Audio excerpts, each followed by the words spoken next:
পাকিস্তানে champions trophy খেলবে না ভারত। টিম ইন্ডিয়াকে পাক যাত্রার অনুমতি নয়। টিম ইন্ডিয়াকে অনুমতি নয় বিদেশ মন্ত্রকের। আগেই পাকিস্তানে নিরাপত্তা নিয়ে শঙ্কা প্রকাশ বোর্ডের। চ্যাম্পিয়ন্স ট্রফির ভবিষ্যৎ নিয়ে প্রশ্ন। পাকিস্তানের মাটিতে চ্যাম্পিয়ন্স ট্রফি ঘিরে অনিশ্চয়তা। ভারতের হাইব্রিড মডেল মানতে নারাজ পাকিস্তান।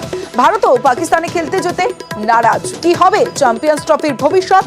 জট কাটাতে আজ বৈঠকে ICC.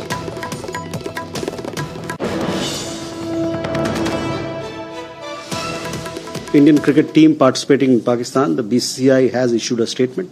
They have said that there are security concerns there, and therefore it is unlikely the team will be there, going there. সংসদ চত্বরে তৃণমূলের বিক্ষোভ। মূল্যবৃদ্ধি ও বেকারত্ব ইস্যুতে কেন্দ্রকে নিশানা। মণিপুর ইস্যুতেও সরব তৃণমূল সাংসদরা। তৃণমূলের সঙ্গে বিক্ষোভে সামিল আম আদমি পার্টি।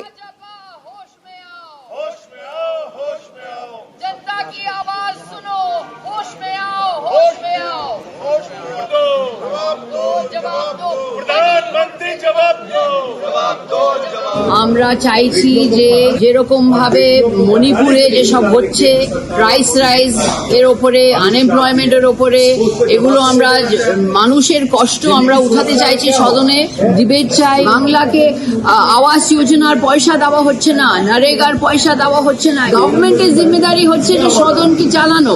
আর মিনিটের মধ্যে আমরা দেখছি যে যখনই আমরা মানুষের কথা উঠাচ্ছি, আমরা মানুষের সমস্যা নিয়ে কথা বলছি, সদনকে তৎক্ষণাৎ বন্ধ করে দিচ্ছে। কেন? প্রধানমন্ত্রী প্রথম দিন বলেছিলেন যে কিছু বিরোধী দল আছে যারা দিগ্ভ্রান্ত, পরস্পর বিরোধী ইস্যুকে সামনে নিয়ে এসে পার্লামেন্টকে অচল করে দেবে, হই হট্টগোল করবে, চলতে দেবে না। সেটাই তো আমরা দেখতে পাচ্ছি। অন্যান্য শরিকরা কোথায়? ইন্ডিয়া জোটের মুখ্যমন্ত্রী কটা জবাব দিয়েছেন পশ্চিমবঙ্গে। এরা কোথা থেকে আসছে সেই অতীতের স্মৃতিও নেই, আর কোথায় যাবে ভবিষ্যতে সেই ঠিকানাও তাদের জানা নেই।